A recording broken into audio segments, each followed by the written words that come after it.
ब्रह्मा और विष्णु ने पूछा, प्रभु, सृष्टि आदि के 5 कृत्यों के लक्षण क्या हैं? हम यह दोनों को बताइए। भगवान शिव बोले, मेरे कर्तव्यों को समझना अत्यंत गहन है, तथापि मैं कृपा पूर्वक तुम्हें उस विषय में बता रहा हूँ। ब्रह्मा और अच्युत, सृष्टि पालन, संहार, तिरोभाव और अनुग्रह, ये 5 मेरे जगत संबंधी कार्य हैं जो नित्य सिद्ध हैं। संसार की रचना का जो आरंभ है उसी को स्वर्ग या सृष्टि कहते हैं। मुझसे पालित होकर सृष्टि का सुस्थिर रूप से रहना ही उसकी स्थिति है। उसका विनाश ही संहार है। प्राणों के उत्क्रमण को तिरोभाव कहते हैं। इन सब से छुटकारा मिल जाना ही मेरा अनुग्रह है। इस प्रकार मेरे 5 कृत्य हैं। सृष्टि आदि जो 4 कृत्य हैं वे संसार का विस्तार करने वाले हैं। 5वां कृत्य अनुग्रह मोक्ष का हेतु है। वह सदा मुझ में ही अचल भाव से स्थित रहता है। मेरे भक्तजन इन 5 कृत्यों में 5 भूतों में देखते हैं। सृष्टि भूतलन में, स्थिति जल में, संहार अग्नि में, तिरोभाव वायु में और अनुग्रह आकाश में स्थित है। पृथ्वी से सबकी सृष्टि होती है। जल से सबकी वृद्धि एवं जीवन रक्षा होती है। आग सबको जला देती है। वायु सबको एक स्थान से दूसरे स्थान पर ले जाती है और आकाश सबको अनुग्रहित करता है। विद्वान पुरुष को इस विषय में इसी रूप में जानना चाहिए। यह 5 कृत्यों का भार वहन करने के लिए मेरे 5 मुख हैं। चारों दिशाओं में 4 मुख और इनके बीच में 5वां मुख। पुत्रों, तुम दोनों ने तपस्या करके प्रसन्न हुए मुझ महेश्वर से सृष्टि और स्थिति नामक 2 कृत्य प्राप्त किए हैं। ये दोनों तुम्हें बहुत प्रिय हैं। इस प्रकार मेरी विभूति स्वरूप रुद्र और महेश्वर मैं 2 अन्य उत्तम कृत्य संहार और तिरोभाव मुझसे प्राप्त किए हैं, परंतु अनुग्रह नामक कृत्य दूसरा कोई नहीं पा सकता।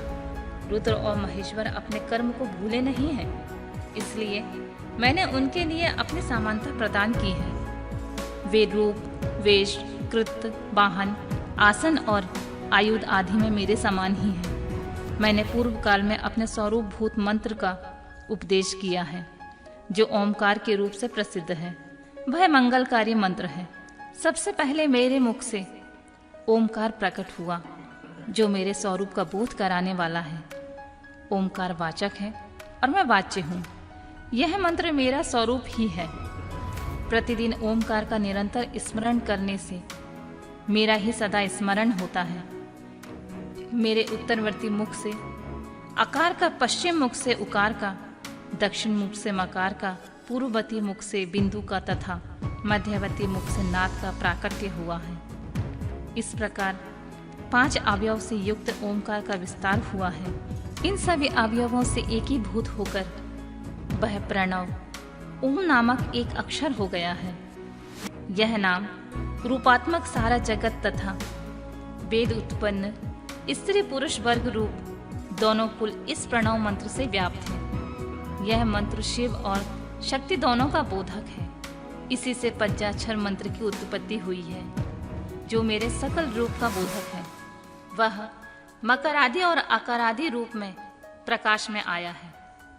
इस पंचाक्षर मंत्र से मात्र का वर्ण प्रकट हुए हैं, जो 5 भेद वाले हैं। उसी से शिरो मंत्र सहित त्रिपदा गायत्री का प्राकट्य हुआ है।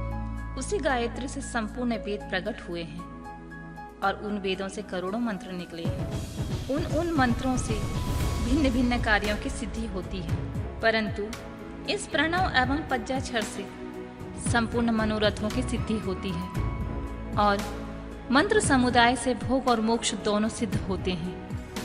मेरे सकल स्वरूप से संबंध रखने वाले सभी मंत्रराज साक्षात भोग प्रदान करने वाले और शुभ कारक होते हैं। नंदिकेश्वर कहते हैं, तदनंतर जगदम्बा पार्वती के साथ बैठे हुए गुरुवर महादेव ने उत्तराभिमुख बैठे हुए ब्रह्मा और विष्णु को पर्दा करने वाले वस्त्र से आच्छादित करके उनके मस्तक पर अपना कर कमल रखकर धीरे धीरे उच्चारण करके उन्हें उत्तम मंत्र का उपदेश दिया। मंत्र तंत्र से बताई हुई विधि के पालन पूर्वक 3 बार मंत्र का उच्चारण करके भगवान शिव ने उन दोनों शिष्यों को मंत्रों की दीक्षा दी। फिर उन शिष्यों ने गुरु दक्षिणा के रूप में अपने आप को ही समर्पित कर दिया और दोनों हाथ जोड़कर उनके समीप खड़े होकर उन देवेश्वर जगत गुरु का स्तवन किया। ब्रह्मा और विष्णु बोले, प्रभु आप निष्कल रूप हैं, आपको नमस्कार है। आप निष्कल तेज से प्रकाशित होते हैं, आपको नमस्कार। आप सबके स्वामी हैं, आपको नमस्कार। आप सर्वात्मा को नमस्कार है, अथवा सकल स्वरूप आप महेश्वर को नमस्कार है। आप प्रणव के वाच्यार्थ हैं, आपको नमस्कार है। आप प्रणव लिंग वाले हैं, आपको नमस्कार। सृष्टि पालन संहार तिरोभाव और अनुग्रह करने वाले आपको नमस्कार। आपके 5 मुख हैं, आप परमेश्वर को नमस्कार। पज्य ब्रह्म स्वरूप 5 कृत वाले आपको नमस्कार है। आप सबकी आत्मा है, ब्रह्मा है। आपके गुण और शक्ति अनंत है, आपको मेरा नमस्कार है। आपके सकल और निष्कल दोनों रूप हैं। आप सद्गुरु और शंभु हैं, आपको नमस्कार।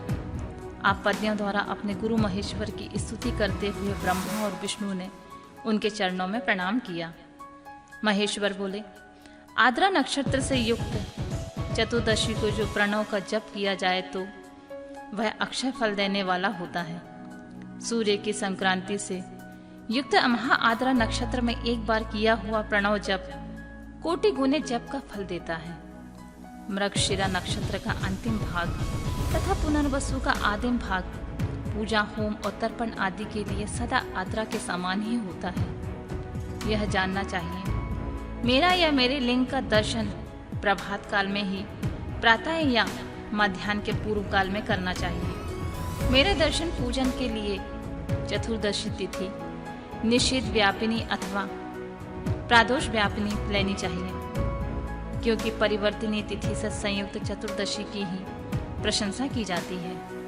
पूजा करने वालों के लिए मेरी मूर्ति तथा लिंग दोनों समान हैं।